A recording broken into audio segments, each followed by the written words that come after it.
Sagardoa. Sagardoa graduazio baxuko edari alkoholduna da. Sagarraren irakindako muztioarekin ekoitzia. Bere freskotasunak edari erakargarri egiten du. Batez ere udan eta udazkenean, baina gustura edaten da urte osoan. Historikoki, sagardoa beti hartu izan da edari natural eta osasungarri gisa. Sagarra. Sagardo naturala ekoizteko erabiltzen dugun lehengai bakarra sagarra da. Sagardo on bat lortzeko derrigorrezkoa da fruituak heldutasun egokia lortzea, fruitu horrek dolarean emango duen errendimendua ona izan dadin. Sagarraren bilketa urria hasieran egiten da, eta ekoizpen prozesua berehala hasten da, ekoizpen hori sagar mota eta eguraldi baldintzen araberakoa bada ere. Sagar mota ezberdin asko daude sagardoa ekoizteko. Ia denak 3 taldetan sailkatzen dira: azidoak, mikatzak eta gozoak. Berezi hartuan, Galizia, Frantzia eta bertako sagarra erabiltzen ditugu. Bertakoak ez diren sagarren erabilerak sagar horren ekoizpen murrizketarekin du zerikusia, baina azken urtetan hazten ari da bertako sagarraren ekoizpena. Eusko Label bezalako enpresa batzuk bertako produktuak sustatzeko egiten duten lanari esker. Garbiketa. Sagarra kamioietan garraiatzen da gure sagardotegiraino.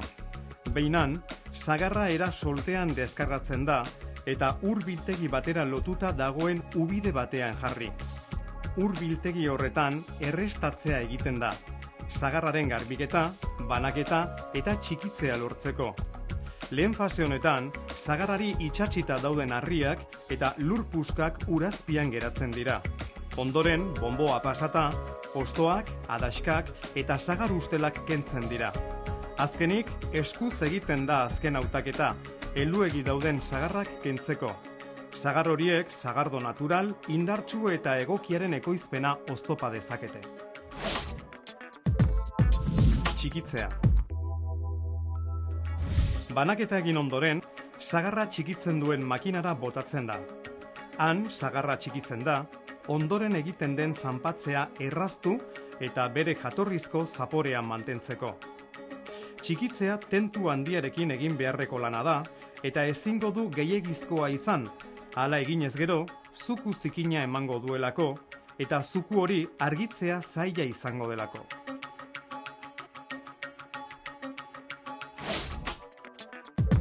Zanpatua.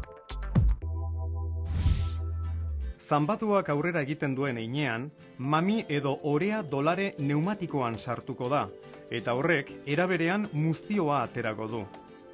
Muztioa zanpatu automatikorako prest dagoenean, ordubetez beratzen utziko dugu.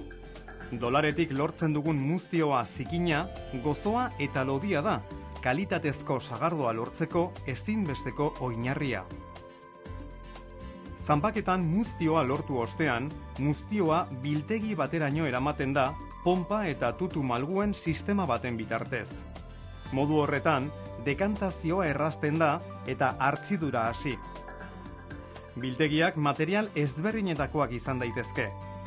Berezi hartuan, 61 kupel ditugu, egurrezkoak, poliesterrezkoak eta altzairu erdoilgaitzarekin egindakoak. Kupela horiekin batera izoztutako 2 industria nabe ditugu, hartzidura gure beharren arabera kontrolatzeko. Zanpatzearen ostean, txikitutako sagarren mami hondakina sortzen da, eta mami hori abereak elikatzeko eta kosmetikoen ekoizpenerako erabiltzen da. Modu horretan, hondakinen jasangarritasuna ziurtatzen dugu, ingurugiroa eta naturarekin bat eginda.